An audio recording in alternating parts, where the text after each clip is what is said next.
televidente, feliz tarde. Nós estamos interrompendo nossa programação regular para um boletim extra aqui mesmo na Barcadeira. Também durante a hora de dia, na Daltra, a suceder candela bastante grande.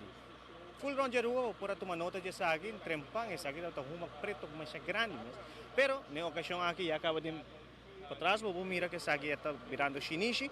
E no momento aqui, virou rampenbestrijding, junto com o seu truque operacional, aí há uma conferência de prensa aqui mesmo, cerca de Arugas. Seguintemente, nós vamos dar nossa informação com a conteúdo que trata de candela aqui, recomendação também e com também que parte saudável.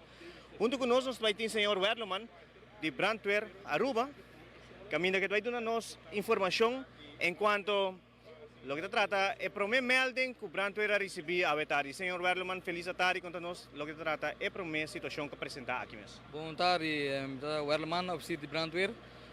Exatamente, dia 17, nós é para mim melding que tem auto bio na candela, riba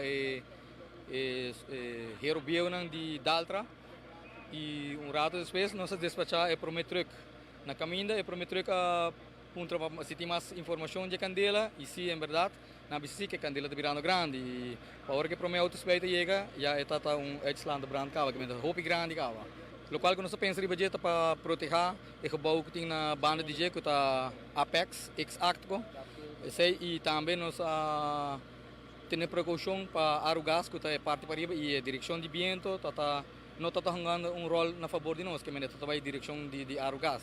Essa é a prevenção que nós busca. Não está somente herobio só auto também que se sente, que tire, portátil diesel, gasolina, número tem diferente coisas que prestem essa aqui e que está ocasionando peligro para nós e peligro para a comunidade também. Nós temos exatamente, me calcular mais ou menos, uns 5 horas, 6 horas trabalhando riba e candela cava.